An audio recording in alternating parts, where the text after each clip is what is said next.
Meeting law requires that I notify the public that this meeting is recorded.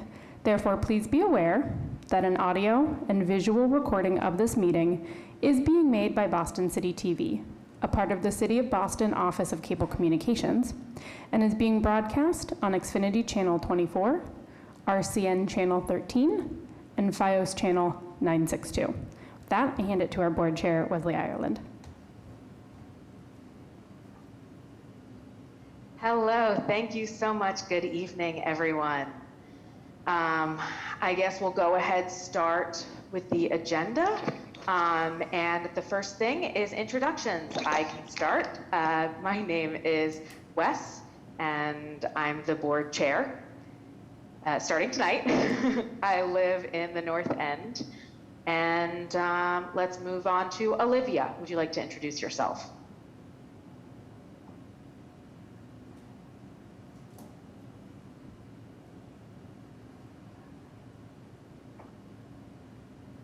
Olivia, are you on mute, perhaps? Hello. I was. My name is Olivia Richard, and I am a board member, and I am from Brighton. Thank you so much, Olivia. Okay, now Paul. Hi, my name is Paul Karen. I serve as the secretary of the board. I live in Boston and work at the Boston Planning and Development Agency. Okay, thank you, Paul. Moving on to Ducia. Good evening, everybody. My name is Ducia Lebowska, or Ducia L for short, and I'm the vice chair, and I live in Boston, specifically Mission Hill. Thank you. Thank you, Ducia. Next, we have Carl. Good evening, everyone. This is Carl Richardson. I live in Brighton. I identify as a deaf-blind person in that I am blind and hard of hearing, and I currently serve as treasurer. Thank you, Carl. Elizabeth, can you please go next? Hello, I'm Elizabeth Dean Clower. I'm a board member, and I live in Bath Bay. Thank you. Anyone else? Have I missed anyone? Anyone on the phone?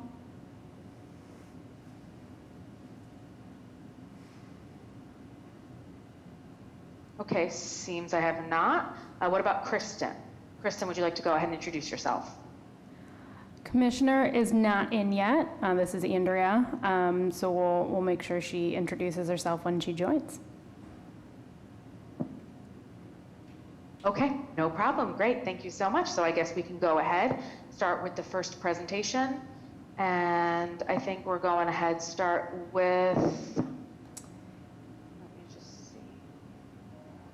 Jim Weiss, I believe, Jim, I let you in. Is that correct? Oh, Jerry, a member of the board, is about to join from the waiting room. If you want to have Jerry introduce himself before Jim presents.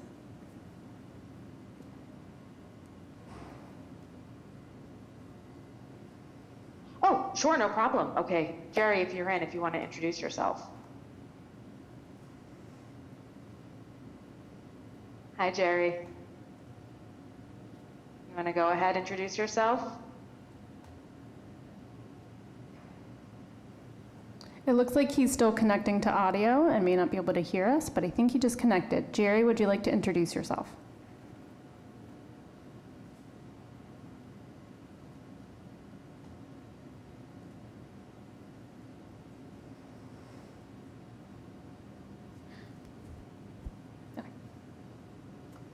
Are we on the board member spotlight now? No, just introductions, Jerry. Oh, okay. I just logged on, so. Hi, my name is Jerry Boyd. I'm a board member, and I'm from West Roxbury. Okay, thank you, Jerry. Okay, so we're going to go ahead and start with the first presentation. On the agenda, we have a slight change. We're not going to do the minutes yet. We're going to do the academic bowl, I believe the academic competition at this point. The adaptive sport, I apologize, the adaptive sport. and that is the first presentation. Great, that sounds like, I am Jim Weiss, and I am the board president of Boston South Health Center. And I use he, his, him pronouns. And I am a Caucasian male with wearing a white shirt and in a power wheelchair. I am also from South Boston. And I think that covers kind of some of the basics. So I'm hoping to share some information tonight about what we've been doing around adaptive sports and recreation. We have a power wheelchair soccer program. We also have a Volt hockey program, and we've done 2 adaptive sports and recreation demonstrations where people have done some hands-on things, and we're going to be doing one more, yet to be scheduled. So real exciting time right now. So the power soccer team, there's actually 2 of them now that we support. We support the Boston Breakers, and that's BRAKERS, and the Bay State Falcons. Both of these teams we support are about to go off to national competition in Fort Wayne, Indiana. And the competition goes from June 23rd through June 26th.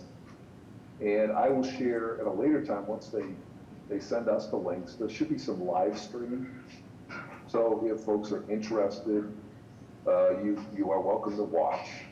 And for those who aren't familiar with, I call it power wheelchair soccer. It's usually called power soccer. It's played 4-on-4 on a basketball court, indoors, and there's a goalie and usually a center and 2 wings. And the ball is much larger. The folks who are playing are using power wheelchairs. And most of them right now are using something called Strikeforce chairs. And there's a metal guard that goes on the front of the chair, and players will hit the ball by driving into it or spinning. And it's really a lot of fun and kind of an exciting sport. Now the Volt hockey, so we actually, before I go finish with that, soccer, we've been doing the soccer for he's over 9 years, and Jerry Boyd, who was on this call, was playing at one point, and I'm also a player and team representative.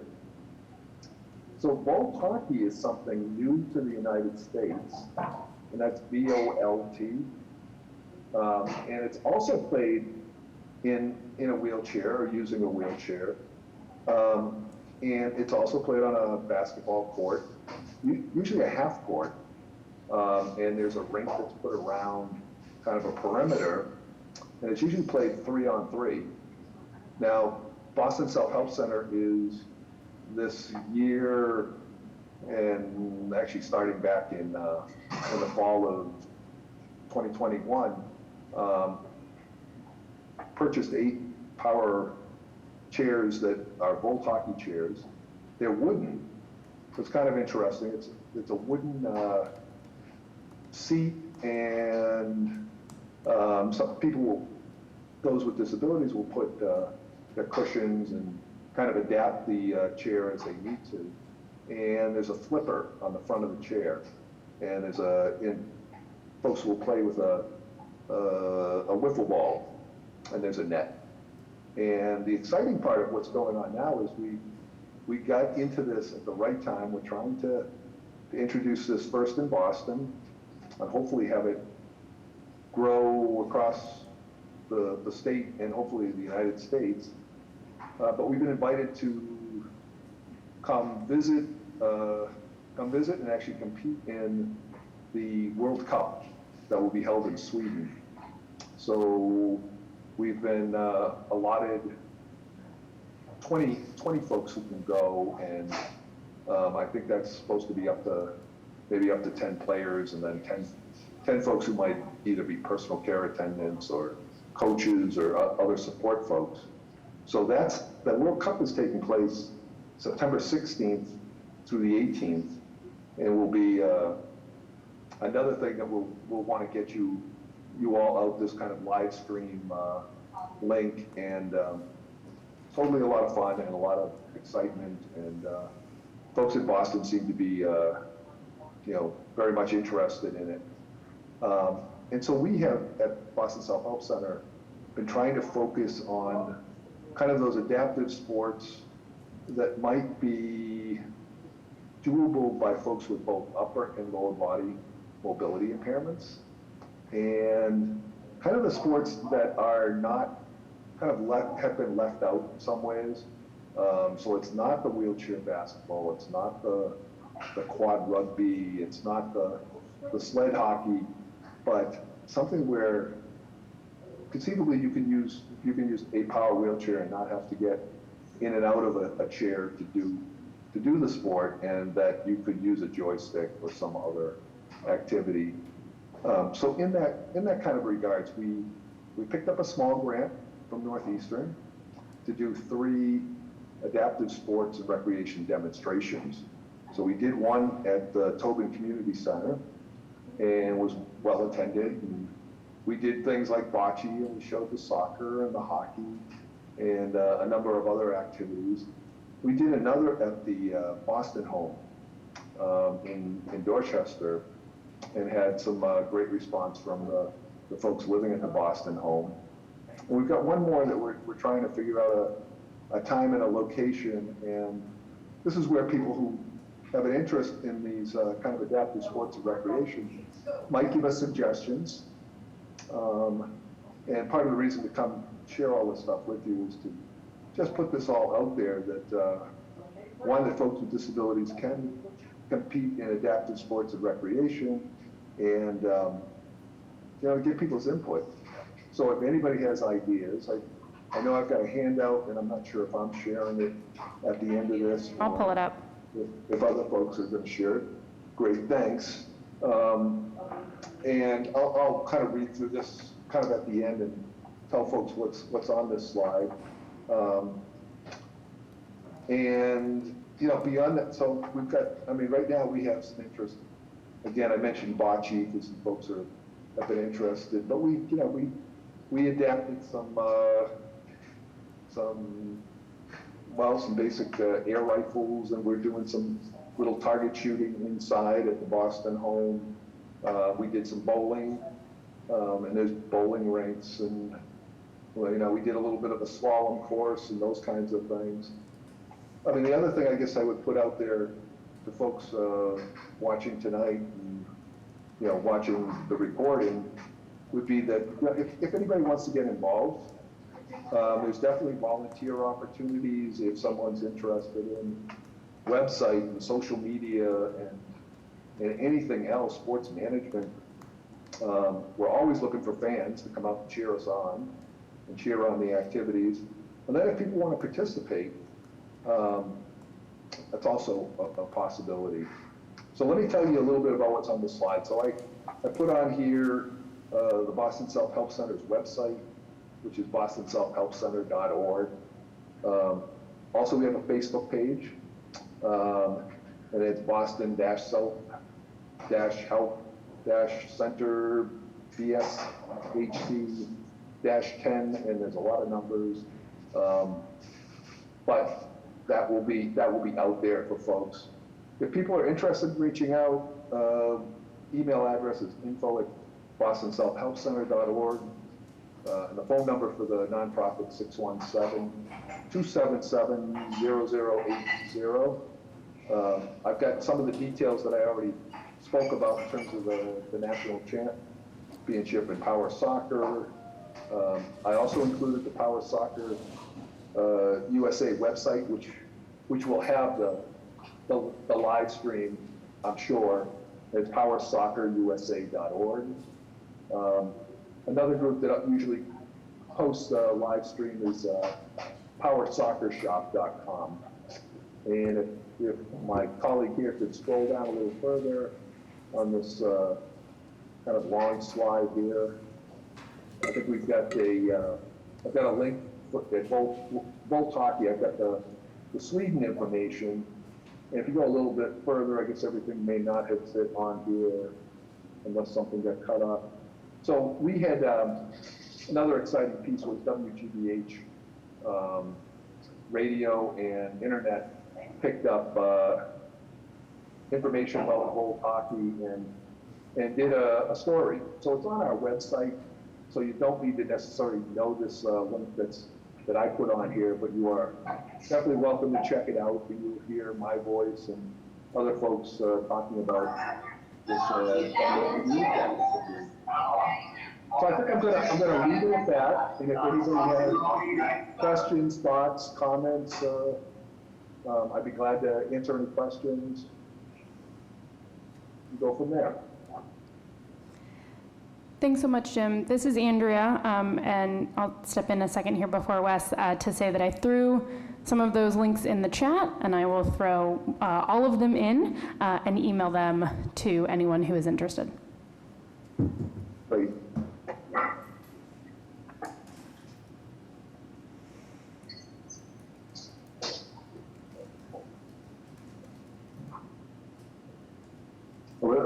So much, Jim. This is Wes. I'm going to go ahead and open the floor to any questions that you may have. I see Elizabeth has her hand raised, so you can go ahead, Elizabeth, with your comment. Thank you. Jim, thanks for the presentation. I shout out to Jim in another role he's had at Wellesley College, which happens to have been my alma mater, and I didn't have a wheelchair disability until after I had graduated, but certainly participating in events back on campus has made a big difference. I wondered about two things. Are there comparable leagues for women, or are these mixed teams? Could you address that? And then I just had a second question that's a little different. Sure. So, I mean, that's definitely a good question. So Power Soccer is definitely a mixed group. It's always Volt Hockey. Men and women, you know, actually, as far as I know, I was looking at the Power Soccer regulations, and I think they say, you know, starting off at 10 years old. So there are 10-year-olds on up. You know, I know we have somebody on our team who just turned 71, and so there's quite an age range. There's also a range of folks with different abilities, but I mean, kind of the basic piece is just being able to drive the power wheelchair. The Volt Hockey, we've actually found initially we've had more women that have been interested, and we've been reaching out to Northeastern and folks in the community as well. And at the moment, yeah, there seems to be a preponderance of women, some guys, and you know, we're kind of trying to reach out to kind of as many folks who might be interested. We're trying with the Volt Hockey. We've got the 8 chairs, and instead of permanently assigning them to somebody, we are trying to share them so that we could set up. So if there's 3 players that need to play on a team, so let's say a team was 4 or 5, but we could have multiple teams if everybody was sharing the equipment. So that's the model we've kind of started out with to get people a chance to try it out. Okay, thank you. Wes, I hadn't asked you, would you prefer for my second question I wait till others have asked and then return to You can go ahead, Elizabeth. That's fine. You can ask your second question. Great. And then, Jim, this is perhaps more of a commission issue that Jim identified this group as people with mobility issues. I actually, in another cross-disability board membership situation, came across a colleague who is blind and does kayaking out on the Cape with a guide. And I just didn't know, even as a commission, I'm sure the office, Commissioner McCosh, that there are ways that some of this information is available. but it was new to me, and since it doesn't pertain to my disability, I just wasn't unfamiliar with even, say, in the Massachusetts area, what are some adaptive sports in addition to things offered on teams or at Spalding, Charlestown, that folks might not know about, and I just didn't know to what extent we collected. So let me start, and then the commissioner can always jump in on this. I mean, so there are a number of folks doing different adaptive sports and recreation. We are working with, I've been trying to work with Northeastern and BU students, especially those who are doing what's called capstone projects. And they are collecting information, and we've been trying to populate some YouTube stations and some guides. So they have done a nice job kind of working on putting together some guides, but there are a number of groups that are out there doing some of the work, and you mentioned Spalding. I'm drawing another blank, but I think it's I'm drawing a blank on the person, but I know he's working in kind of that vision area as well. So yeah, we're trying to kind of bring those things together. Part of the process we've gone through is initially, before we got into this area, we tried to bring some of the players together. And I mean, this might be a place where the commissioner and your group could help.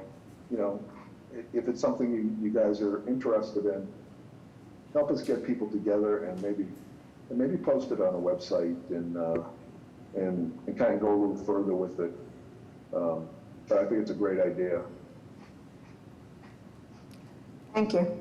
Thanks, Elizabeth. I'll just add that there are many, many sports and recreation programs adaptive in the area, and we write about them in our newsletter from time to time. And also, we hope that when we bring this information to the advisory board, that you'll all spread it to your networks. So yeah, we can definitely link you up with other programs in the area. And this is Andrea. I'll just add, when you hear about new programs, send them to us, because hopefully we already know about them, but maybe we don't.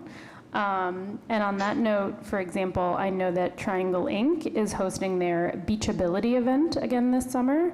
So most of the beach wheelchairs and things like that from the Boston area beaches will be brought to Constitution Beach in East Boston on Saturday, July 30th. So I'll drop a link to that in the chat.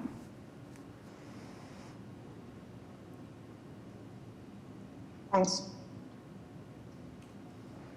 Thank you so much, Andrea. I do have one question. This is Wes again.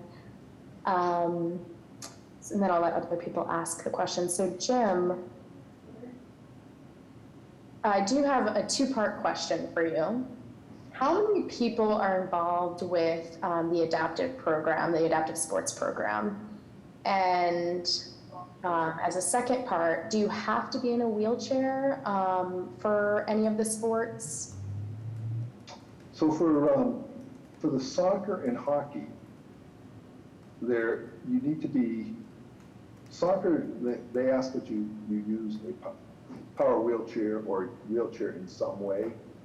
And so we have 9 players right now on the Boston team. We have 5 players on the Falcons. We have a number of volunteers, service learning students who have been helping from Northeastern, some community students, community folks who have been helping support the program. We have about 22 people who are interested in this Volt hockey, and as we're really new to this, and we understand that that there are a number of people interested, and we're just trying to make this stick. And I'll throw it out there. We would really like to collaborate with the Boston Bruins Foundation and other potential sponsors who might be able to help us. We're not a very big nonprofit. I would love to be able to do you know, adaptive sports and recreation across the board. I think I think where we're trying to be more encompassing is where we do this adaptive sports and recreation. So if folks have this cross-disability interest, you know, send us a note and say, hey, you should really be doing this. You know, maybe your last of this small grant, you know, make this so you've got folks representing those who might have visual impairments, who might be hard of hearing or deaf. One thing I wanted to mention that we also have an interest in, since, you know, the pandemic, you know, has hit and we had to really take some time off, it would be great to get the right kind of surface outdoors and covered, that we could do things in wheelchairs, things in the power wheelchairs, so that you don't tear up the tires and could actually, well, you heard me talk about playing on gym floors and hardwood floors. You know, having something outdoors where you've got air and could play, you know, and maybe play in the parks, you know, looking at that kind of access. So I'll just kind of, I'll stop there a second. I see Jerry's got his hand up as well. Yes, thank you so much. Go ahead, Jerry.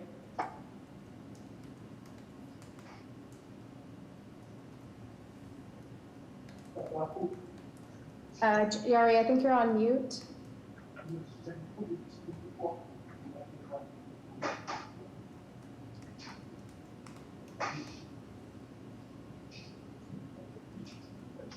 Here we go. Okay, I think I'm unmuted now. Thank you for your presentation, Jim, and it's always good to see the breakers continuing, and best of luck in Fort Wayne in a couple of weeks. But I wanted to speak to other organizations or other recreational opportunities. I do know that DCR offers a lot of different of adaptive recreation opportunities like kayaking, hiking, and so forth. And they put out a newsletter, I believe at least quarterly. So that may be, you know, a link. Maybe Andrea could connect with DCR and get and publish their links to the newsletter every quarter or however many times a year it comes out. That's just another resource. Well, I think it's important to make sure that we get these kind of resources together, so that when you say, gee, I'd like to do something, where can I go? You know, there's, you know, the sailing program offers accessible sailing kinds of lessons and opportunities. The bowling, private bowling facilities usually have a track for folks as well. Franciscan Children's Hospital had put together a guide that I think probably needs updating, but you know, is also one of those kind of useful resources. But getting all that information so that, gee, you decide you want to try something, where can you go? I think it's, great, Jerry. DCR is a good resource, and you know, has helped us. Sometimes we practice at the Tobin Community Center, BCYF Tobin Community Center, but other times we've had Melnia Cass recreational complex, and we usually get access to that by applying to DCR. This is Andrea. I can drop in some links to the DCR adaptive programs right now, and definitely will follow up on that newsletter to put in our newsletter. But I do note that it's 6 o'clock, so at the chair's discretion, I'll ask if we can move on to our second presentation. Thanks, Jim. Great, thank you very much. And this is Wes. Yes, thank you so much, Jim, for your presentation. We're happy to have you have joined us tonight. Okay, so moving on to the next presentation. I would like to welcome the Superintendent Ethan of Boston Public Schools Special Education.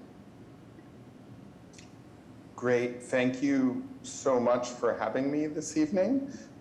Really appreciate it. I want to thank Commissioner McCosh and Chairman West, thank you for having me tonight. And awesome to hear about all the adaptive sports from Jim as well. That is fantastic that there are so many opportunities. We also we're just had our initial one-year MOU with Special Olympics, with Boston Public Schools and Special Olympics, and had a great event over at Harvard University. We're at 400 kids and 12 schools, and kids getting to run around, do the track and all sorts of different events. It was a really wonderful event, and looking to extend that relationship as well. Also just want to recognize, I see Marcia Fitzpatrick is here from the Office of Special Education as well, who works on transitions for our students with disabilities, and has done a really good job building out those programs across the city. So glad Marcia is here as well. Andrea, I just emailed you. Do you want to, I'm not exactly sure what I'm going to try and do an overview of special education in Boston Public Schools. I'll do a few slides and then I'll stop and take questions, and then would be happy to come back and provide other information if it is needed. The other thing I would say important, I am the Assistant Superintendent of Special Education in the Boston Public Schools. I right now am focusing my energies on inclusion district-wide, which is a huge priority of the Boston Public Schools and the school committee and Superintendent Casilius. So we're working really hard in building inclusive opportunities for all students across the district. We also have, I want to make sure to acknowledge Dr. Lauren Viviani, who is serving as interim assistant superintendent for special education and running the day-to-day of the office. She and I are working closely together in partnership to make sure everything's going as it should be. So with that, I'm going to go over these slides. I apologize, I'm not sure how to increase accessibility for them, but I will try and talk these through. This slide, a whole lot of numbers, I will explain it, gives an overview of sort of how many students are identified as students with disabilities in the district and who they are and with what disability. So if you look down here, the bottom line in the white here, there are 10,167 students in the Boston Public Schools identified with disabilities that have IEPs. If you continue here across the bottom, almost a third of them, or it looks like over a third of them, are students with disabilities who are also English language learners. And so that's 3,400 students who are both students with disabilities and English language learners. Then going along further, we have the race of divided by race. So we know the racial subgroups of each identification, and you can clearly see that the vast majority of our students with disabilities are Latinx and Black, with almost half being Latinx students across the district. Okay? Then if we go back up here to the top, just along the blue, you can see the different disability areas that we have. In blue are the high incidence disabilities, and in sort of the salmon is the low incidence disabilities. You can see that our largest disability area is specific learning disabilities, and that's 2,676 students with specific learning disabilities. And we also have, so then all the others go along as well, okay? I think I would note that spectrum disabilities in green down here are a growing area with 1,655 students identified with with autism. That's a very quick overview. I do have more slides to go into, but I know this is a lot of information, so I want to give you a chance to ask questions now if you would like.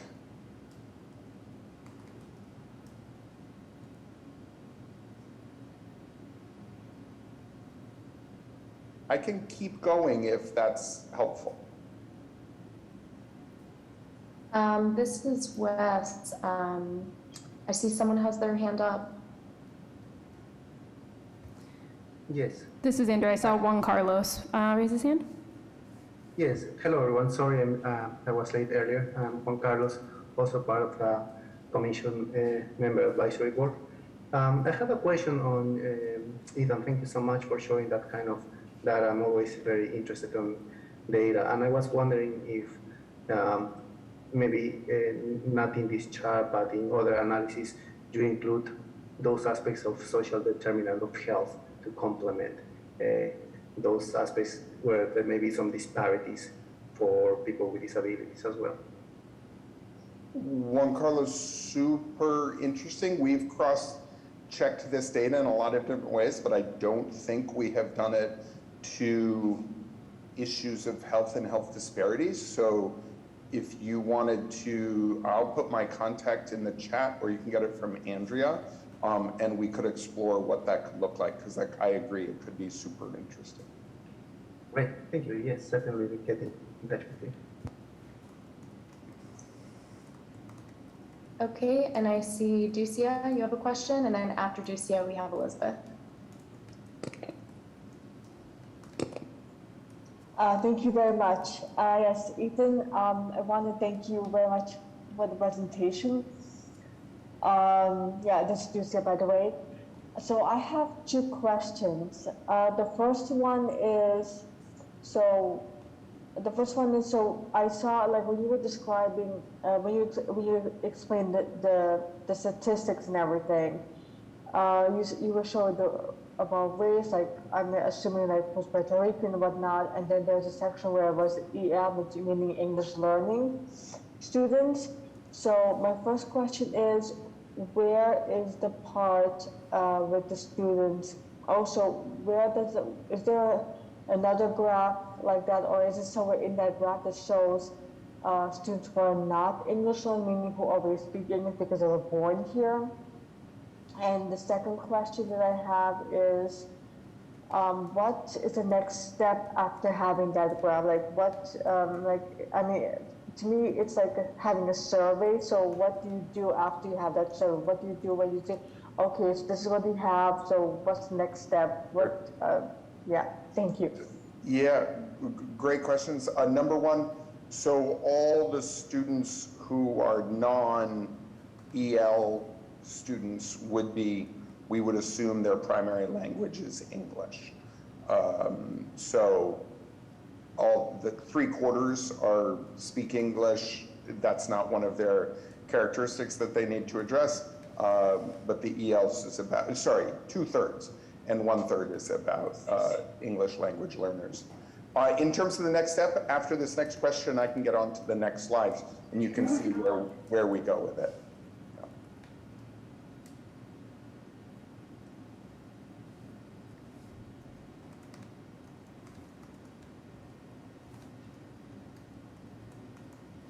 This is Andrea. Elizabeth, did you want to ask a question before we pull the slides back up?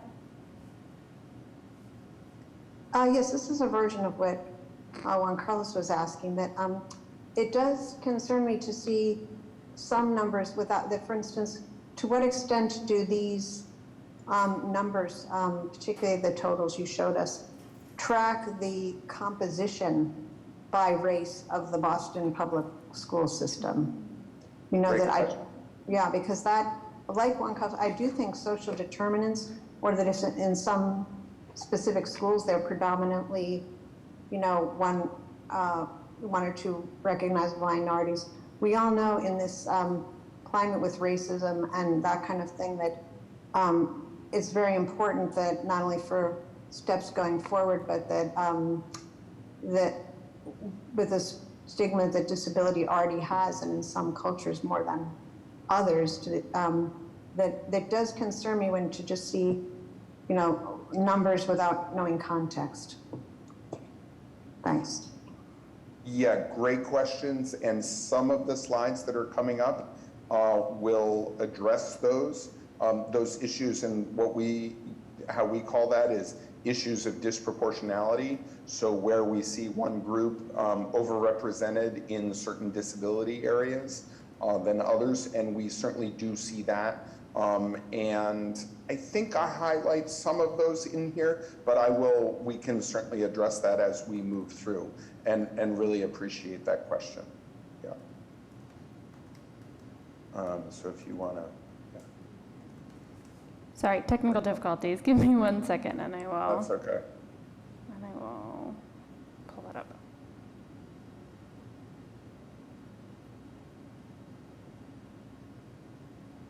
Okay, trying something else. Give me 1 second. There we go. And just as she brings that up, slide number 2, one of the things we also worry about, as I said at the beginning, I would say there are 2 major areas that we really focus on in terms of change, and in terms of your question, Duccio, like, okay, what do you do with this now? 2 things. One is when you look at those numbers, and as Elizabeth said, when you try and you relate them to the overall numbers, 2 things emerge. One is that in the Boston Public Schools, we have too many students who are get their services in substantially separate settings, so there aren't enough opportunities for inclusion. That's number 1. And number 2 is that there are too many, that we have overrepresentation of certain groups in certain disability areas, in particular, Black students in programs for emotional impairments, and in particular Black boys. And then also for Latinx students, overrepresented with communication disorders. And so they are often referred then to identified with specific learning disabilities. So we address those. So those are 2 things that we work really hard at addressing over time. So this first slide is the percentage of what educational environment our students with disabilities are educated in. And it is the dark blue, each bar is a year, and then the dark blue is full inclusion. The light blue in the middle is partial inclusion. The light orange is substantially separate. And then the top 2 small ones are public day schools and out of district. So what you can see here pretty clearly is that the percentage of students in full inclusion has increased quite a bit over the last 11 years. So in the past 10 years, it's gone up over 11 percentage points. So we're working hard to increase that number of students that are educated in the least restrictive environment and also in fully inclusive environments. So something we're working hard on. And then if we go on to the next slide, and Wes, you can decide if you'd like me to stop, but why don't we do I'm thinking of doing the 2 slides. Gets at sorry, I'm switching between screens now, is about the educational environment by race, ethnicity, and gender. And so the first bar, the farthest left bar, is all students with disabilities. Second bar is female. Third bar is male. Fourth bar is Asian. Fifth bar is Black. And then we go to Latinx, other, and the last one is white. And again, just by looking at this, you can see we have some disproportionality of Black students being educated in substantially separate settings, right? And so interesting to see that. So just noting some of the notes on the slide, 64% of students with disabilities are served in an inclusive setting within BPS, which sound like, without context, you don't really know what that means. It's actually relatively low compared to other districts. So that's another reason we're addressing that. Females are placed in inclusive settings more than males, and 30% of students are served in substantially separate settings, although it's higher for Black students and it's lowest for white students, as they have 67.3 of white students are educated in inclusive settings. So that's 2 slides that sort of get at the issues of the questions that came up. So should I stop there and take a couple of questions?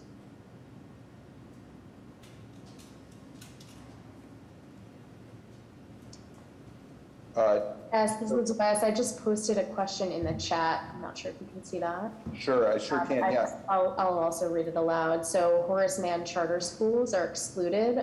So does that include the Horace Mann School for the Deaf? No, it does not. The Horace Mann School for the Deaf is not a Horace Mann charter school. Very confusing, doesn't, if you don't know the inside baseball of education, that could be confusing. But the Horace Mann School for the Deaf is included in this as a public day school. And then Horace Mann charters are not considered part of this data, because for this analysis, it's not considered part of the Boston Public Schools. Okay. I actually do have one more question for you. I don't know if you have a slide ready for that, but I was wondering, hypothetical question about students with disabilities for the lottery system. You mean school assignment system? Yes, correct. Yep. So related to the least restrictive environment, is that determined by the Boston school system, or how is that determined? Yeah, that is a great question and extremely complicated. That every student with a disability has a right to be educated in a least restrictive environment. Where the Boston Public Schools is able to provide those opportunities makes that challenging, right? And so we strive to make sure that schools are able to serve the broadest range possible within their buildings. That being said, we have programs that are able to specialize for students with certain disabilities, the Horace Mann School for the Deaf being one. A program at the Lee for students with who need ABA services. I was the principal at the J.P. Manning School in Jamaica Plain, and we had a concentration of students with emotional impairments. And so those schools specialize in that. How we overlap those issues of access to the least restrictive environment and equity, and making sure that you can go to as many schools as possible is a challenge and something that we're working on to make sure that students with disabilities have access to as many opportunities and programs as possible. I don't know if that answers the question. It's a great question, and the first answer has to be every student with disability has right to the least restrictive environment. Okay, yes, thank you. I will turn it over to Olivia. I see you have your hand up.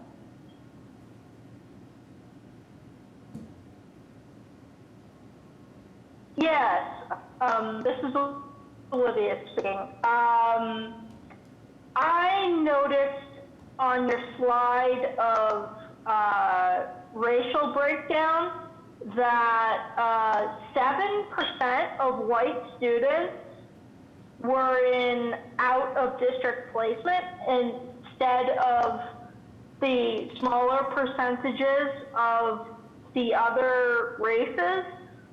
Why are white students so much more likely to get an out-of-district placement? Great question. Most out-of-district placements can be determined in two ways. They can be determined through the team process through the IEP team process, or they can be determined through settlement agreements between parties, right? Meaning between the school district and attorneys. And so I might stop talking there, but it is another version of disproportionality that needs to be addressed, and not very many people pick up on that, Olivia, and I appreciate that you did, because it's a real issue.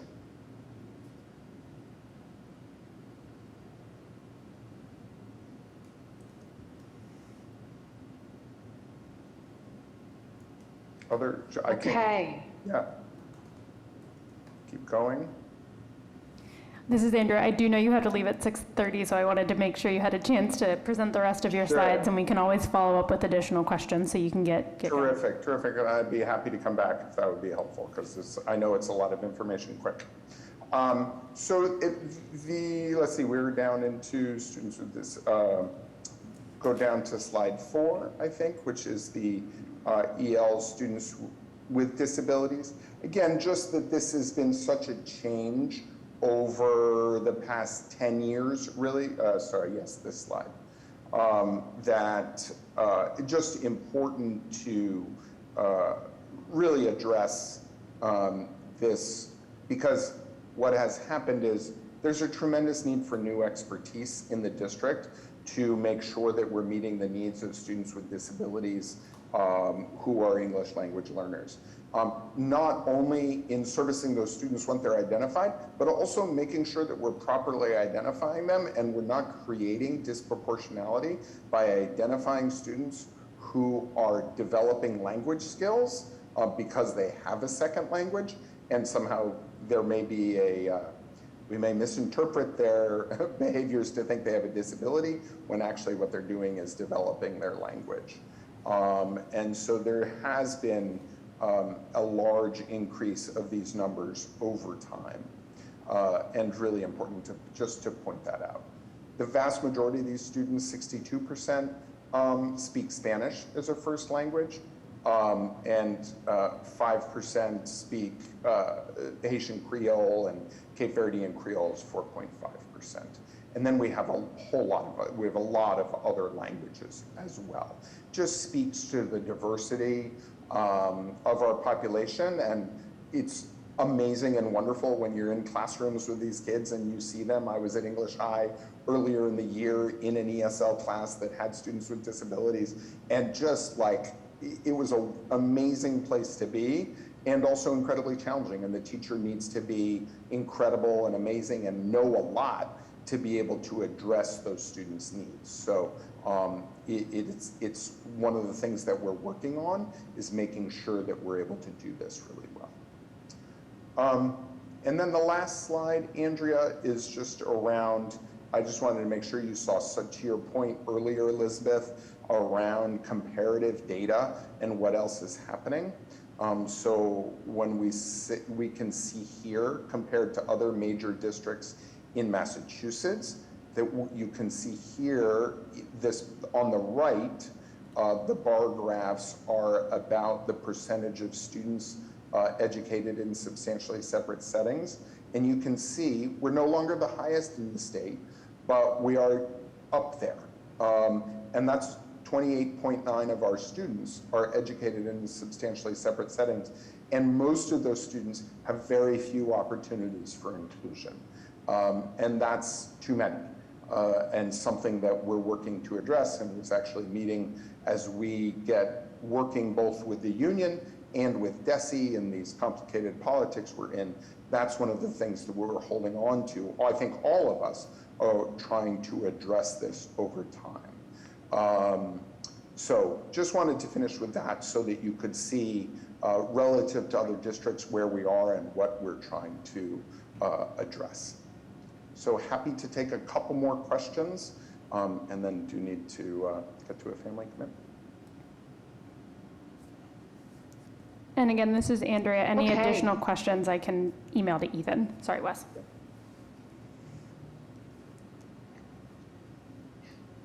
No, no problem at all. Thank you, Andrea. Okay, so I think at this point, I'm going to ask if there are any questions from the board. Happy to hear any questions.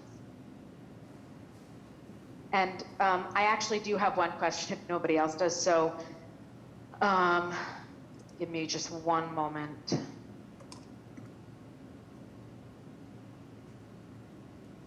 Okay, so this is Wes, my question, and thank you again for sharing the data that you collected from the City of Boston and just in general from the public schools. I was wondering who's responsible, or let's say who's more responsible for the placement of students? Is it the state, like is it DESE, or is it the city?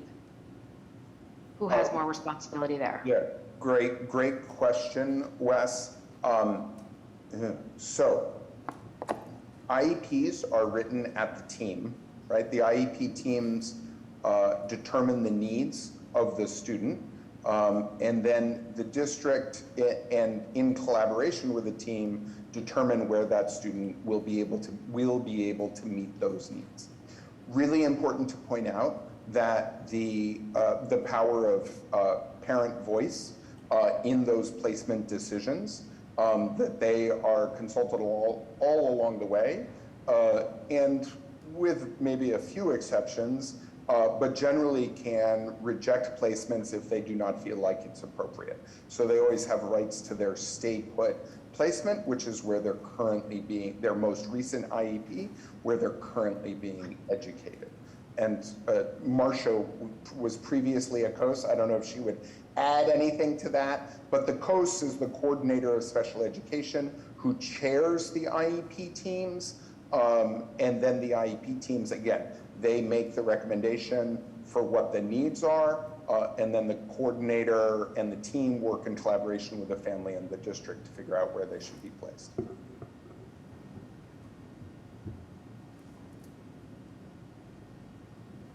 And I think we should emphasize the ultimate goal is that the child remain at their home school to receive the supports and services that they require so that they can make effective progress. We don't want to move students unless we feel like they do require a more highly specialized program than their current school offers.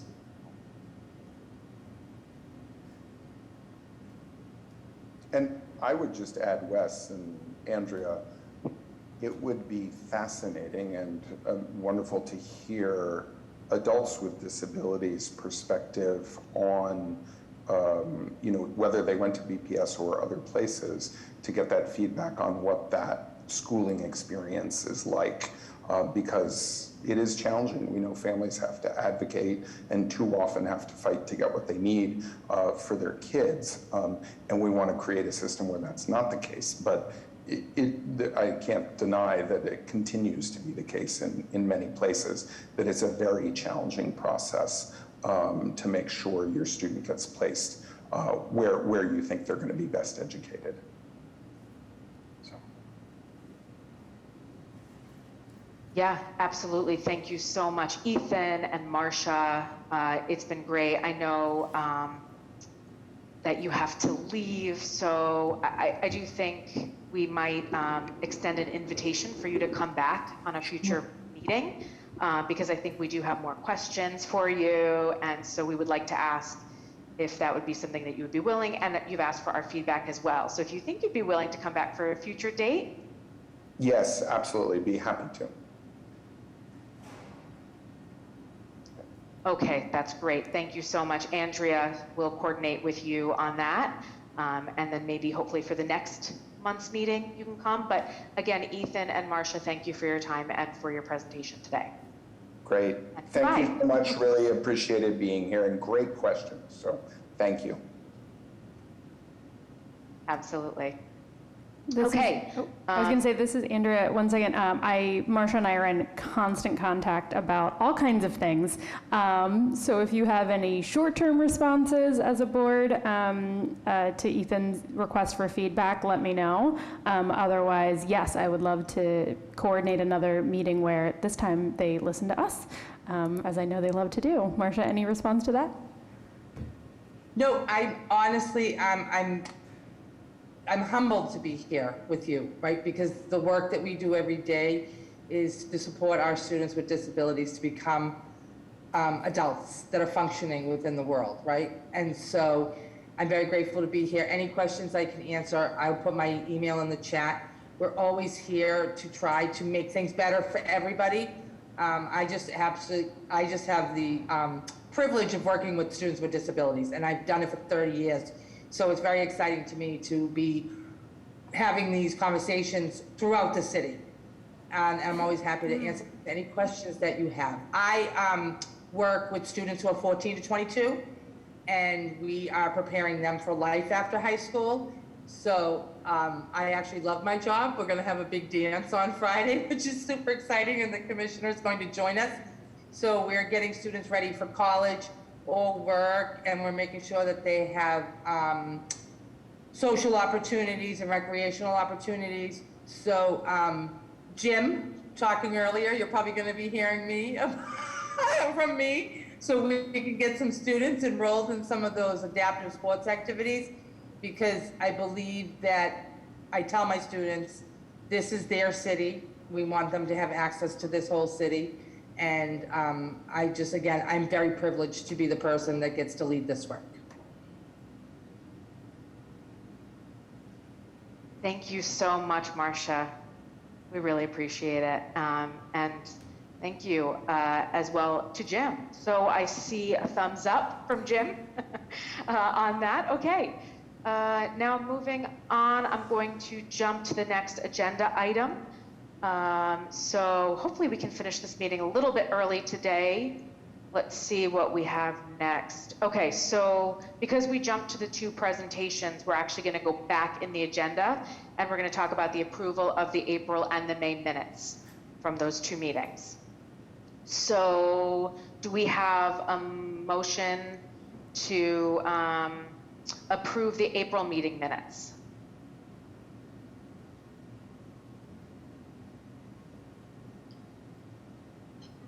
I make a motion to approve them.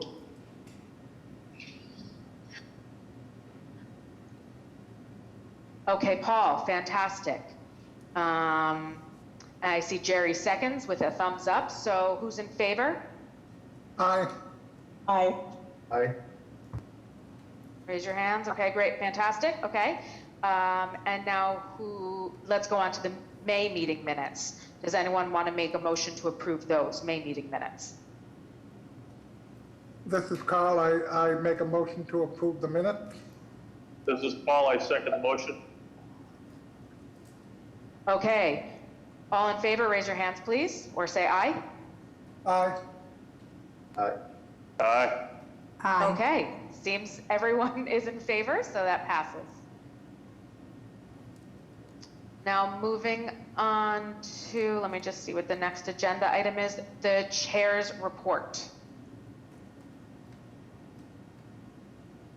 1 second, let me just find my place. Okay, so first off, I want to say thank you so much to Ducia for covering for me on the last two meetings, for facilitating these meetings, for reading the chair's report in my absence. I really appreciate it. Moving on, so Google just released a beta research app. It's called Project Relate. And that was a while back, and it's a software program, understanding speech patterns. They're looking for volunteers to give them some samples of about 500 different phrases. It will benefit thousands and millions of people who may have different speech impediments. Maybe they had a stroke, or they have cerebral palsy, or there is a victim of a traumatic brain injury, or someone who has Parkinson's. all of those different types of things that could lead to a speech impediment. So anyone who has this type of speech pattern, they will give you compensation in the form of a gift card. With your help, Google will be able to benefit people with different disabilities and meet their communication needs better. So I just wanted to bring that to your attention. Now moving on to the next thing, the Institute for Human-Centered Design is now actively looking for participants for their survey on MBTA feedback for call boxes and making sure their call boxes and other emergency or information assistance opportunities are effective. So if you want to be involved in that survey and respond, they ask that you please go to an in-person survey and study evaluation on call boxes. To qualify for this study, you need to be an MBTA consumer with experience using public transportation, and you must have a disability. You also need to live in the city of Boston. So if you're interested, you can visit the website at humancentereddesign.org/callbox. I'll also share that link in the chat as well. And they're going to give a gift card for that. And that's going to be in the form of an Amazon gift card.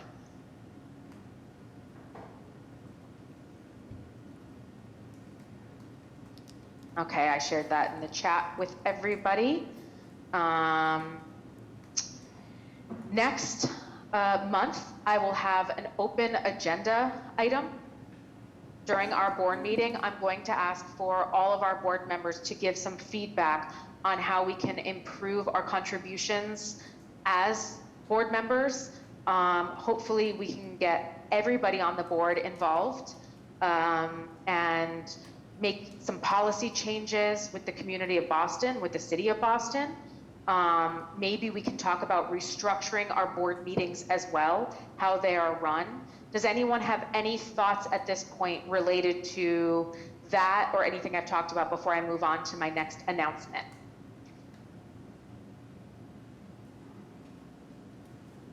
Jerry, I see you have your hand up, so go ahead. Yes, and hopefully I've undid the mute button so that everybody can hear me now. We can hear you. Sorry about that challenge earlier. My question is just a technical one in regards to the Google Relate. Is that do you know, is it going to be like a dictation software like Dragon, or what is Google Relate going to be? Do we have any idea? It's going to be a little bit different than Dragon. So Google is doing a study for people with disabilities who have speech issues. And so they're trying to make sure that each word could be understood depending on how you speak it. So for example, so the way a quote unquote like normal person would say something, right? They would give you a script and how it would sound clearly, but not everybody speaks in the same way. So if someone speaks differently or not clearly, they want to make sure that Google can also understand the word, how it sounds from different speech patterns. I'm not really familiar with the study, but you can Google it and find out more information about it. Again, it's called Project Relate. So if you're interested, I definitely recommend you find more information on it. Great, thank you so much. Okay. So I do have a last, nope, I don't see any questions. Okay, so I would like to welcome a potential new board member who's joining us meeting today. Anyone who's joining us meeting who wants to see how it's being run, we hopefully will have a good number of people interested in joining the board. I think that we do. So I just want to say welcome to anyone who's with us today with that in mind. I believe that is the end of my chair's report. So now the next agenda item would be Kristen McCosh, if you want to start with your commissioner's report. Yes, thank you, Wes. Can everybody hear me okay? Hi, can you hear me okay?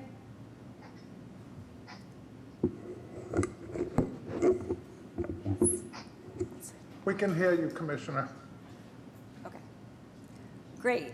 Welcome, everybody. It's so nice to see you all. And I also want to say it's very nice to see Jim Weiss. Jim and Zari were two of my early mentors at UMass Boston when I was a student, and they were running the Ross Center for Students with Disabilities. So great to see you, and I'm thrilled to have Zari still serving on our board. A couple of quick notes I wanted to follow up on about Boston Public Schools. I'm very excited. Marcia mentioned that I was invited to the Students with Special Needs prom on Friday, so I'll be attending that. Looking forward to that. Andrea went on a tour of Wentworth Institute yesterday. The students with disabilities in the STRIVE program have Wentworth as a work site where they actually work, they get paychecks, and they learn skills that are transferable to other jobs in their future. So very excited to see that. And we are also going to be working with the Boston Public Schools very closely in their renovation plans. You may have heard that Mayor Wu announced $2 billion in funding for Green New Deal initiatives for Boston Public Schools.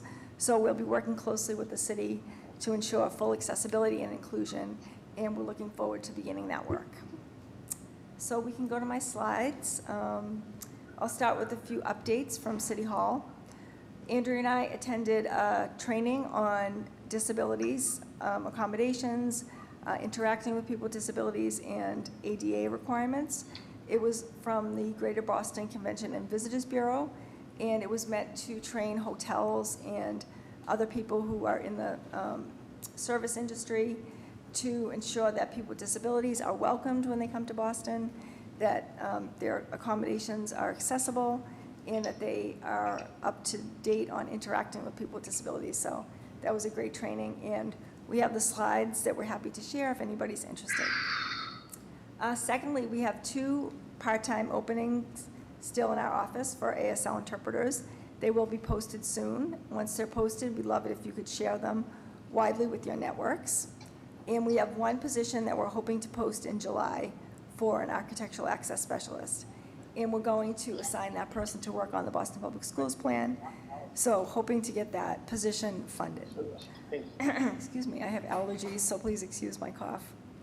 And then, as we told you last month, we are moving to the Equity and Inclusion Cabinet starting on July 1st with our new chief, Mariangeli Solis-Severa. So we're looking forward to that. I also want to let people know that the mayor has coffee hours still coming up. It's a great opportunity for you to go out and meet the mayor, meet city cabinet chiefs, department heads, and other city staff to let them know your concerns. The coffee hours are from 9:30 to 10:30, and we have 4 dates left: June 22nd, June 24th, June 29th, and June 30th. So if you're available, I would encourage you to attend. Next slide. Some office initiatives I wanted to follow up on. We've been telling you for a long time about our Shared Spaces in the City outreach campaign, formerly called the Bike Outreach Campaign. So we're going to be creating outreach materials and tools to raise awareness of pedestrians with disabilities and cyclists. So far, we've held a discovery day with our consultant to look at tension points between cyclists and pedestrians. I know my team went to Copley Square. They went to Forest Hills at the station, I believe. We were looking at areas in Dorchester and on Com Ave. But we'd love to get input from the board on places where you know cyclists may be coming into tension points with pedestrians. On that note, we're holding 2 focus groups on July 6th. One is going to be with cyclists. These will be Boston residents who are bike enthusiasts and advocates, bicycle group leaders, and others in the biking community. And then we'll hold a separate focus group for people with disabilities. We'd love for anyone who's on the board to join to tell us about their experiences and also their thoughts on how we can get the word out to cyclists to be aware of pedestrians with disabilities. And we'll follow up with times on those focus groups. ADA Day is confirmed for Tuesday, July 19th from 12 to 2 on City Hall Plaza. We will be unveiling the fully accessible, newly renovated plaza, which has no more steps and no more ramps. It will be gentle slope walkways with integrated entrances from each point, each street, each corner. So we are really excited about that. And it will also be a chance for the board to do a site visit if you're interested in looking at the whole plaza, because the whole plaza won't be open on July 19th, just a section of it will. But it may be a good opportunity to look at the plaza and inspect the work, as I know you've been very interested in understanding. Next slide is about open streets. The City of Boston is holding open streets this summer. These are to welcome neighbors into car-free environments for community joy and play. There will be half-day-long events to create space for music, games, face painting, businesses and community groups, fitness classes, bike repairs, and more. So the first one is actually happening right now. It's called Copley Connect, and this is one block of Dartmouth Street across from the library that's car-free and open to pedestrians from June 7th through June 17th. My staff has been on site. The ever-present Sarah Leung has been there to ensure that the accessibility remains in place. We worked very closely with the city team planning it, and we gave them a lot of instructions on how to ensure that it was accessible and inclusive. So far, so good. And all of these events really are new events, so we're kind of learning as we go and seeing what works and what doesn't work. So coming up, we have 3 events in the neighborhoods. Sunday, July 10th will be on Center Street in Jamaica Plain. Saturday, August 6th will be Grove Hall, Warren Street and Blue Hill Ave in Dorchester.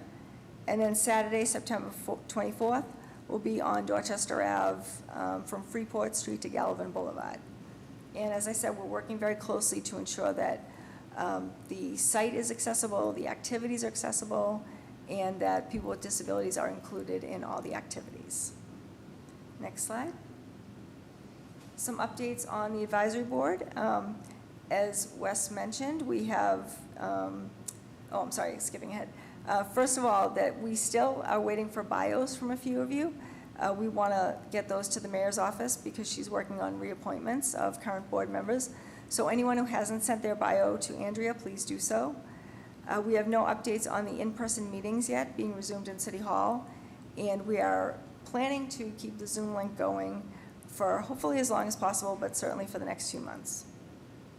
And as Wes mentioned earlier, the advisory board has 2 open seats. We are hoping to recruit a lot of residents who are interested in serving on the board.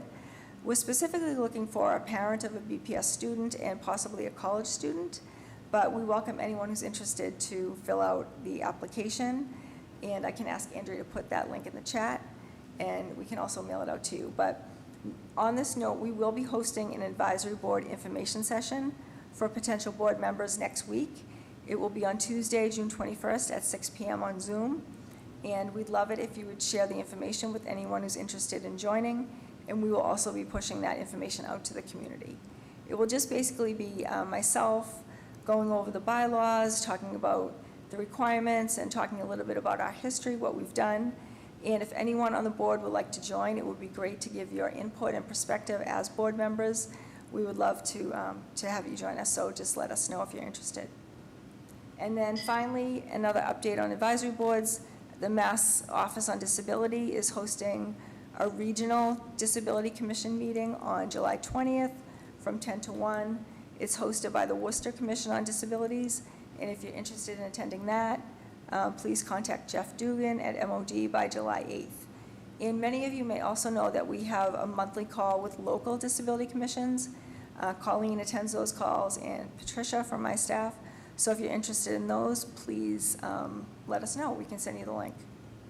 And then finally, the MBTA still wants input from you on the bus network redesign. I know that they're making some changes in my neighborhood that I want to get feedback on. So if you haven't looked at the plan, please do so. And they're really hoping to hear from people because there are a lot of significant changes. I've just heard through the grapevine that there are some changes that people are concerned about. So we implore you to get this information out to your networks and give feedback. So if you're impacted by this redesign, the T will listen to you and hopefully take that input seriously. And I also wanted to ask Jerry if RTAG has any input on this, or if you know anything about that. We'd welcome your comments. And that's it for me, so I'll open it up for questions. And Jerry has a question, I see. I will note that we've invited the bus network, this is Andrea, sorry. We've invited the bus network redesign team to present at the July meeting, so there may be time to ask direct questions to them. We're trying to confirm the details of that, but I will let you know as soon as possible. Jerry?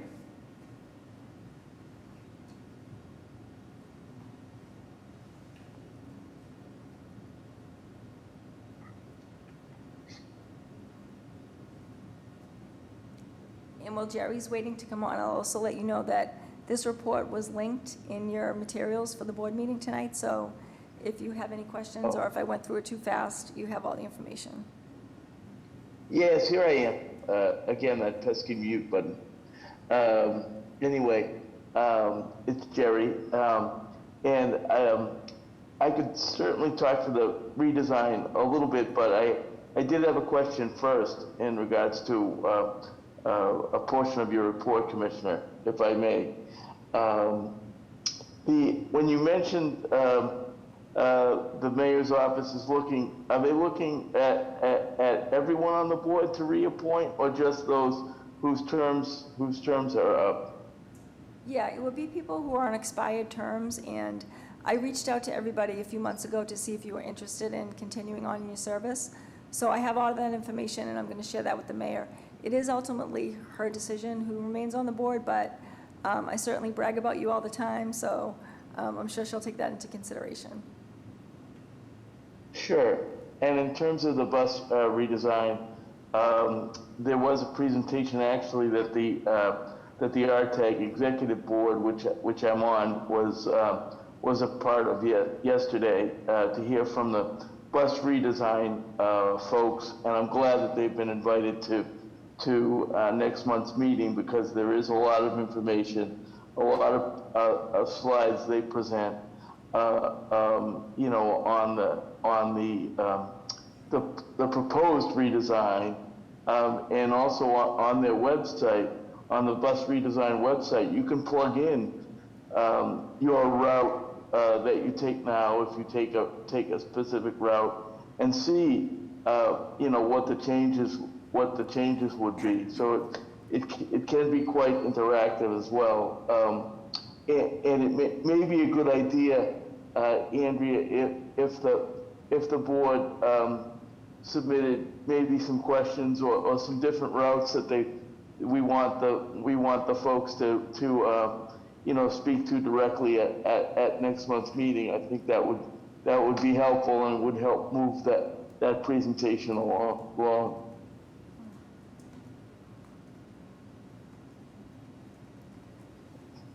This is Andrea. Yes, please.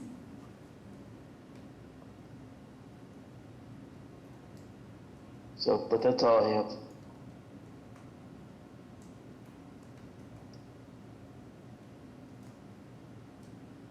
And this is Wes. Okay.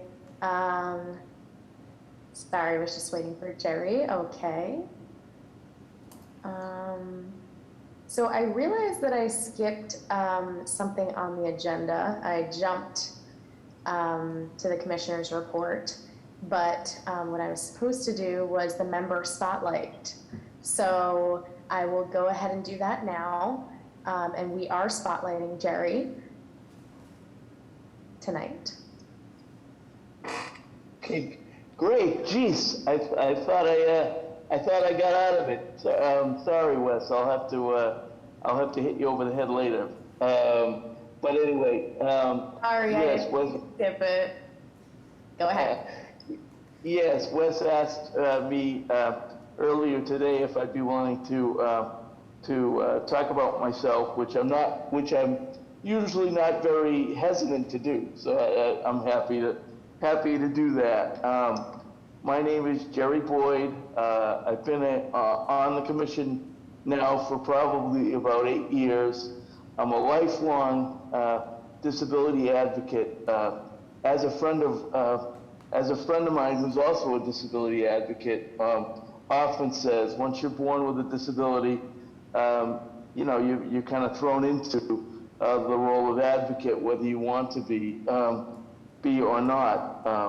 Most of my career has been in the public sector and working with and for people with disabilities. I'm about to celebrate my 13th year at the end of this month, or next week actually, as part of as being an employee of the federal government.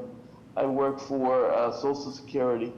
Prior to that, I spent a couple of years working for the state of Massachusetts in a similar capacity to what I'm doing now. And prior to that, I worked, I worked for quite a number of years for the Boston Center for Independent Living, which most of us here have either been touched by or certainly know of their advocacy efforts. I currently also serve not only on this advisory board, but I serve on the board of BCIL and as I said earlier, the RTAG executive board. So besides my professional life, working for people with disabilities, I am very passionate in my personal life around that as well. I live in West Roxbury. I've lived in the city for about 10 years. I'll celebrate my 10th anniversary here in West Roxbury in August, and I enjoy working I enjoy living in the city very much. I find it, particularly West Roxbury, I enjoy the green space very much. I enjoy, hanging out and going to the Arboretum, in JP whenever I can and whatnot, and really enjoy the city and have enjoyed my time, on the board very, very, very much, trying to do what I can to help and better the lives of folks with disabilities. And interestingly, I also first encountered the mayor, back when she was a city councilor, even before she was city council president. I first met her commuting on the bus, from Forest Hills down through Rosendale Square and then down to West Roxbury. So when she talks about transportation equity and making transportation accessible, public transportation accessible to all, she really means it, and she really walks that walk. I was very, very impressed that she would, and even equally more impressed now to see that she continues to commute using public transportation, as mayor. So that's me in a nutshell. I have a high school age son, so it was very interesting to hear the report from the special ed department of Boston Public Schools. He does not attend Boston Public Schools, but he is high school aged, and so we all know the challenges of dealing with, teenagers when they're high school aged. And I also have a girlfriend who's visually impaired, and we share custody of a lovely Yorkie, Mr. Kaplan, who drives us crazy and likes to let everyone know that it's his apartment when he comes to stay with Daddy. That anybody who's in the parking lot or around, he likes to let them know, you shouldn't be in my parking lot. This is my apartment building in my area. So anyway, that's kind of me in a nutshell. Great. Thank you, Jerry. That was fascinating story. Okay, I'm not going to ask if anyone has questions for Jerry. I'm just going to keep moving on, see what else we have on the agenda. Let's see here.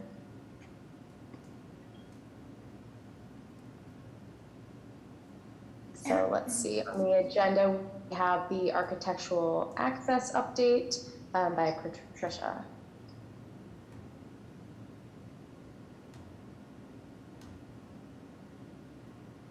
Hi, everyone. Can you hear me okay? Yes. Great. Hello, everyone. My name is Patricia Mendez, and I am the Director of Architectural Access for the Disabilities Commission.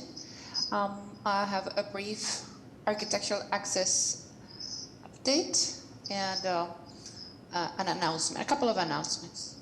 The first one is a public engagement opportunity.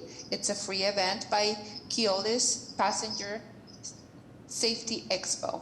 They're having an event in North Station this Thursday, June 16, from 4 p.m. to 6 p.m. This event allows all partners with a vested interest in safety to come together and highlight their organizations, visions, and values, and provide information surrounding programs. We invite you to participate. This is an in-person event. They had two events. The first one was on Tuesday, and the second one is this Thursday, June 16. The second one, just to let you know that our staff participated in a site visit in the Fenway. The street, they're having some accessibility work, curb ramps reconstruction in Peterborough Street, Jersey Street, Van Ness Street. Our staff met with the contractor and with public works staff to review our accessibility expectation, especially regarding the temporary accessible routes around the construction, around the street and the sidewalks and the ramps and the barriers that need to be detectable. We also discussed the temporary accessible parking and the signs during Red Sox game in the Fenway area.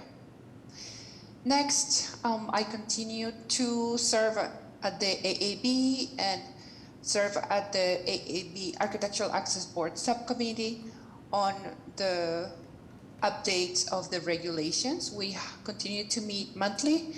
Last month, the meeting was canceled, and our next meeting is on June 22nd. These are public meetings.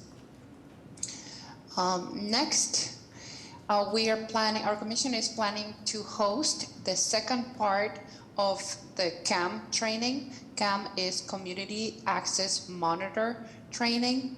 We had one a few months ago, and now we're planning the second part for the month of August, and I will be reaching out to our board members that took the beginner training, because now they're eligible to take the advanced training. So we're very excited about that. I will be following up by email. Next, we continue to work on our temporary outdoor dining program.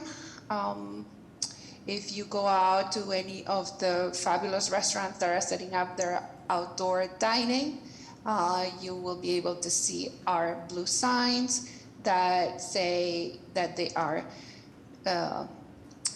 temporary portable ramps available per your request. The last one, to let you know that I presented at a Boston Transportation Department public meeting last month, and this is a series of public meetings that the Department of Transportation has, and this one was regarding the Cummings Highway reconstruction. So I came in as a special guest to talk about our commission's involvement in these kind of projects, and also to talk about what our office does, our commission. So that was a fun experience. And the next meeting, the Arts Commission are going to be talking about what they do and their involvement in the Cummings Highway reconstruction project. And that meeting is on Tuesday, June 21st. And again, it's a public meeting. Everybody's welcome, and it's on Zoom. And that's it for me.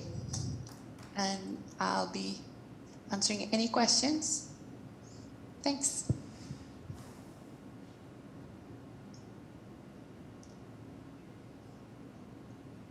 Thank you so much, Patricia. Any questions for Patricia? Jerry, go ahead.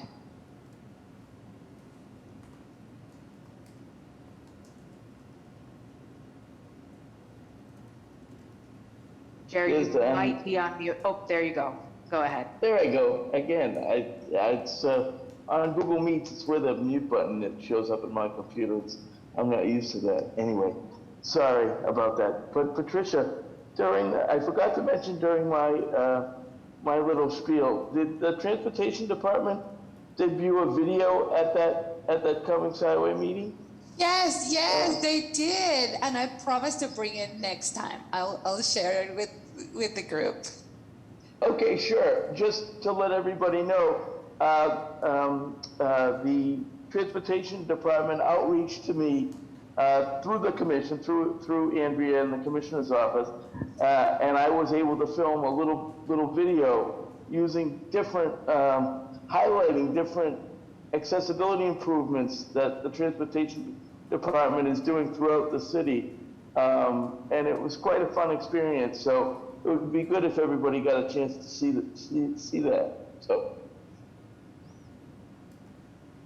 I promise to bring it next time.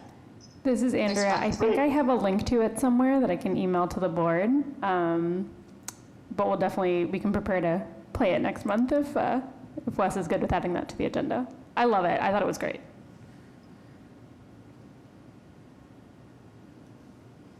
Yes, absolutely. Thank you so much, Patricia. And I do want to let everyone know that I have one thing on the agenda under old business to talk about the outdoor dining program. So it would be great, to hear what you had to say, and I'll bring that up during old business. Any questions for Patricia before I move on? I'd just like to add one other thing on the note that Jerry mentioned about his video. We are also looking for people to get involved in our outreach campaign about cyclists and people with disabilities. Anyone who wants to be in a video or pose for a picture, we'll be looking for that. So I will be reaching out to you to let you know.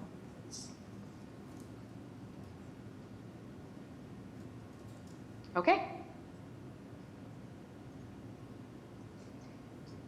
Great.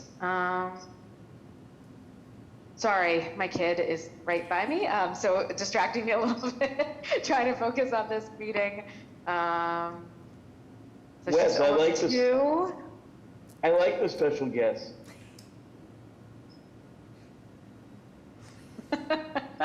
Yeah, well, now of course she doesn't want to be, okay.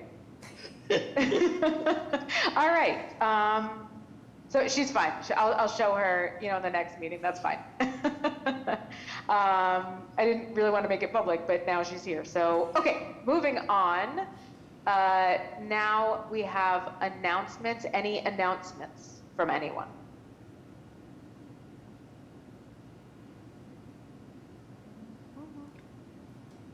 No announcements. Okay, so we can move on to old business. I do have one agenda item.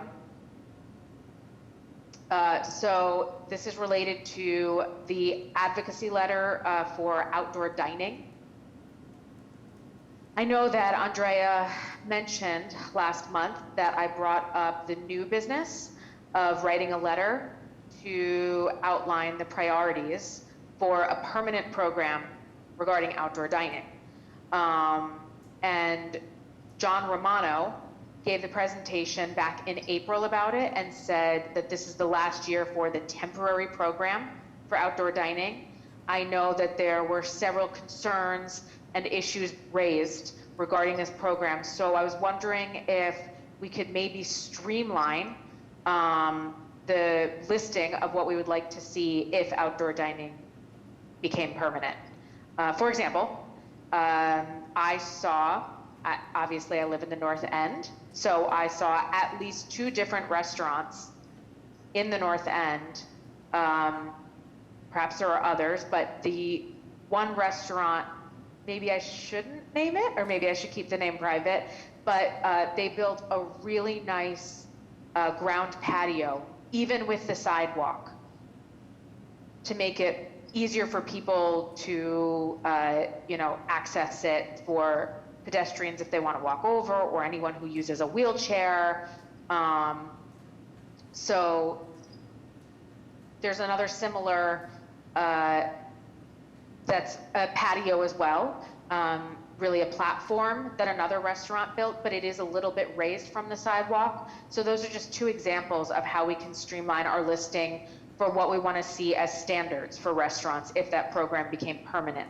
Does anyone have any suggestions that they would like to add, any ideas that we want to include in the letter? Again, and this is all for if outdoor dining became permanent.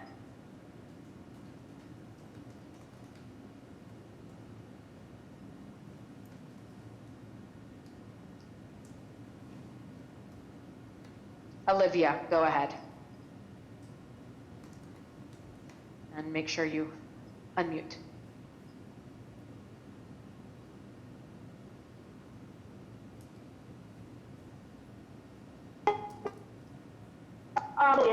One of the things that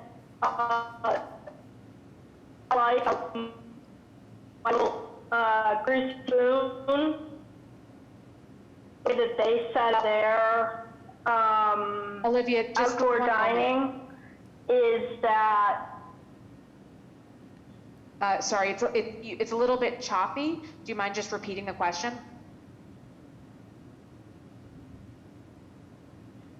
One of the things that I recommend we add is almost like a bridge plate between the sidewalk, not a ramp, where I would have the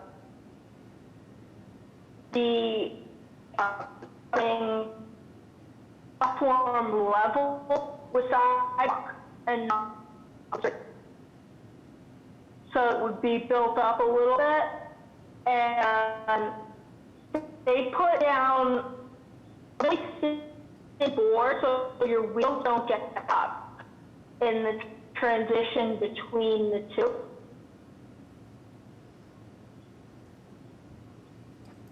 I just really like that House of Shawarma teams set up their outdoor dining.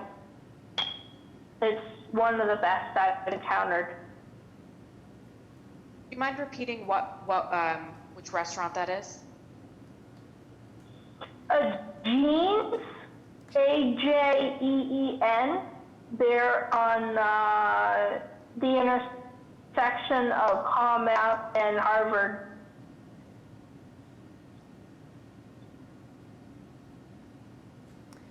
This is Andrea. Thanks for letting us know. We love to be able to point out the really successful examples in addition to the maybe less than ideal conditions, we'll call them. So I'll have to look at that one and maybe go patronize them. They got amazing falafel.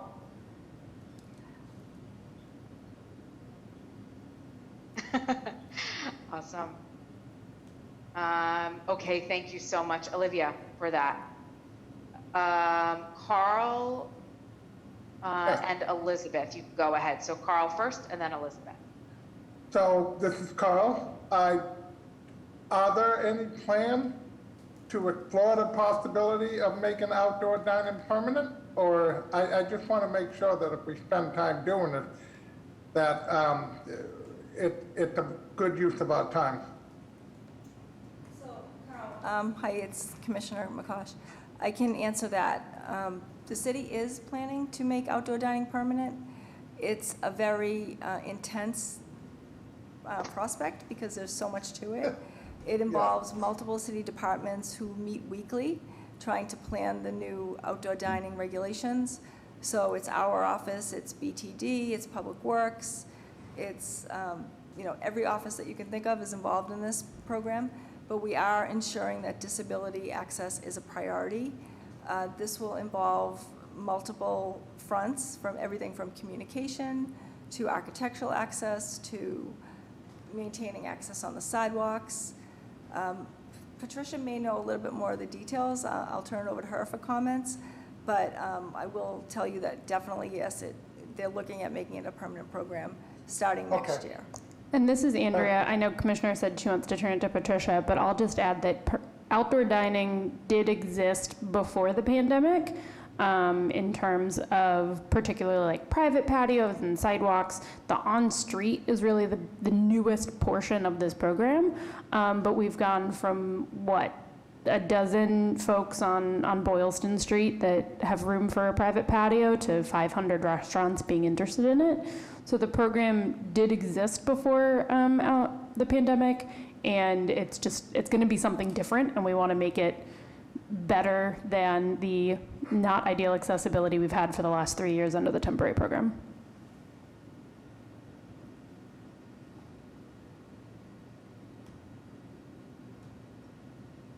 So it would help if we did put together something for your office then. This is Andrea. Yes.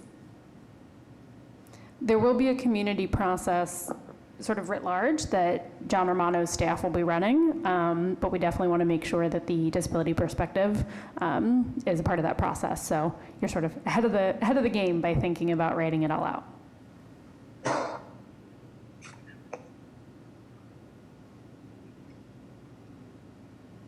Yes, absolutely. Thank you so much. And I just want to add, because right now the temporary program that we have, we can gather ideas during this program so we can have something ready for next year.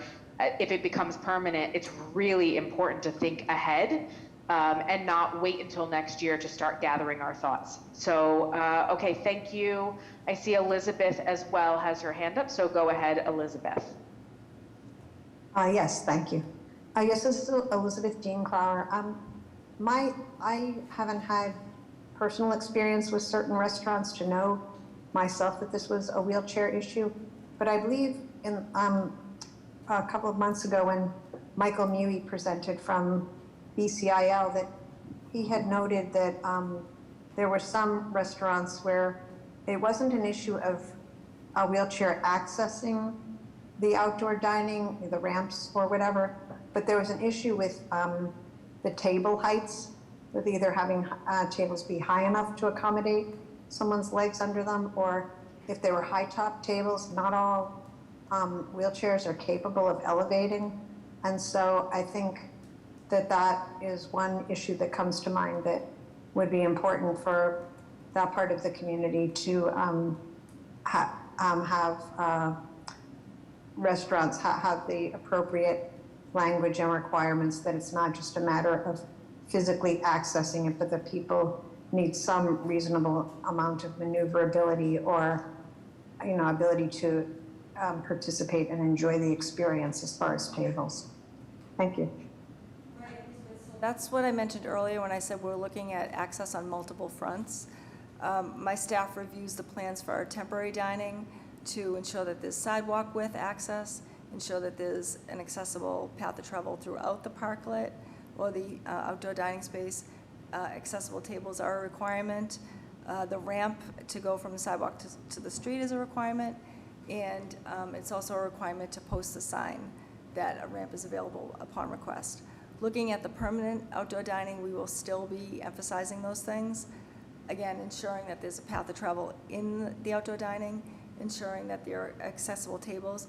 In fact, there's a place on the application where they have to mark off that they have an accessible table, and our staff reviews all of those. So it has been a priority, and it will continue to be a priority. And we would appreciate a letter from the board, because we can bring that just to emphasize to the city that the community really cares about these things. So it gives us, some weight behind our requests. This is, I'm sorry. Oh, No, go ahead, Carl.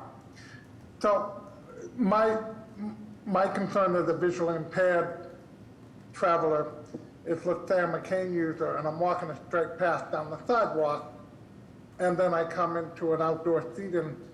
Are there guidelines to give the blind and visually impaired community cues how to navigate around the dining area?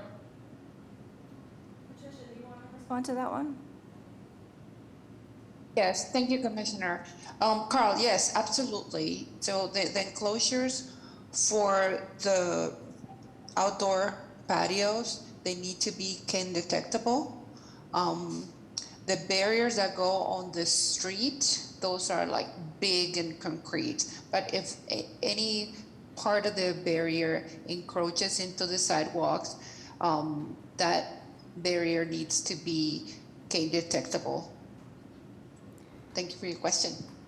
This is Andrea. I'll say that's why we haven't allowed what are called stanchions, those like poles with the retractable cords that you might see at an airport Because they don't security meet the line. 27 inches. Correct. So we give examples of like planters or fences or anything that has a continuous line that a cane could detect. But yeah, throw that in the letter too, right? That's what we are doing here. I'm taking notes so I can put together sort of a draft list of bullet points for you all to start with, but definitely want to kick it to you all for any and all ideas. This is Carl. They do have double tape stanchions, so the tape along the bottom, which would meet the cane detectable thing, if that's something to think about. There's at least one restaurant I know of that does have that option, that hasn't deployed that. We didn't necessarily offer it because we like the planters better, but we have allowed that as an option. But the other plantings continuous, or are they gaps in between them? Continuous between the stanchions. Okay, thank you.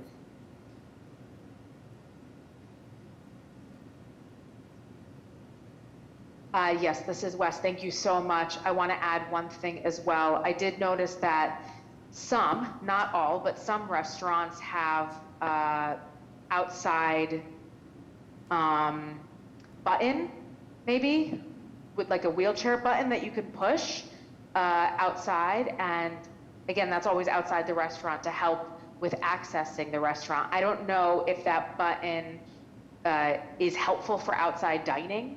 Or maybe there's other ideas, because restaurants have that option already for people with disabilities to enter the premises, but maybe there are other options for outdoor dining that could make it more accessible to people with wheelchairs in that type of way.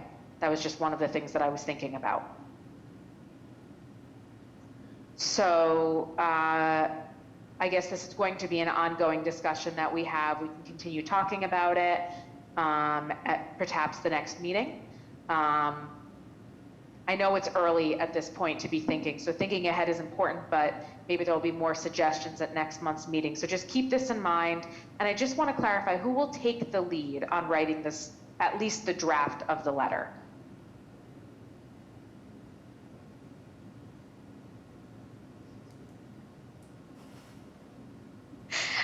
Andrea, I'm looking at you. And I'm looking at all of you. I mean, we are taking notes per the meeting minutes and the open meeting law, so I'm happy to get the notes from this conversation out to everyone sooner than 3 days before our next meeting, so that someone else can, add to it, maybe make it a Google document so a group of folks can add to it. This is Carl. If Andrea's willing to put together bullet points of what was discussed, I can flush them out. I will add that I think it will have a lot more weight if it really comes from the board in your own words. So we'd appreciate it, Carl, if you want to, take a stab at a first draft.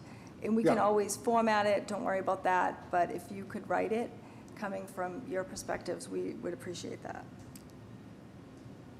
And when would the letter be due? By the next meeting? I would say if we could vote on it at the next meeting, I know we're thinking about this program as next year, but I can tell you right now that the city is meeting now to be able to communicate to restaurants how to apply. So I think next meeting is a great deadline, Carl. Okay. I can get you the And, bullets okay. tonight because I'm going on vacation, so I'll get you those bullets tonight. Andrea, I am asking you as a personal favor to stay on top of me and bug me. You got it, Carl. Okay. Okay. And I do want to let everyone know that we are nearing the 7:30 mark. So I just want to see if Jerry, I see your hand is up, so I want to allow you to say something if you would like.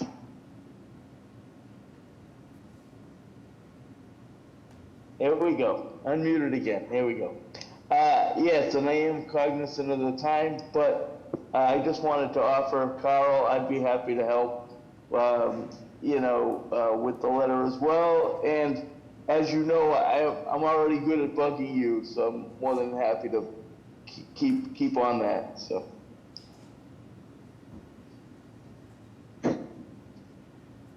Okay, thank you so much, Jerry.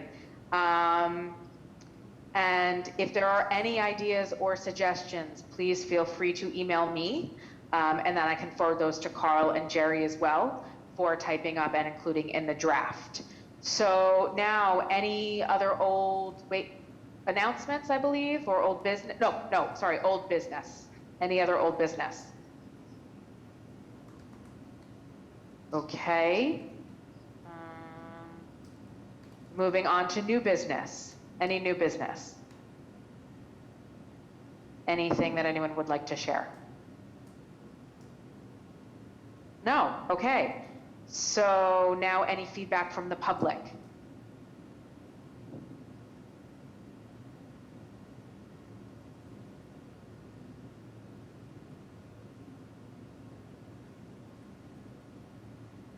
All right. Seems like there's no feedback from the public.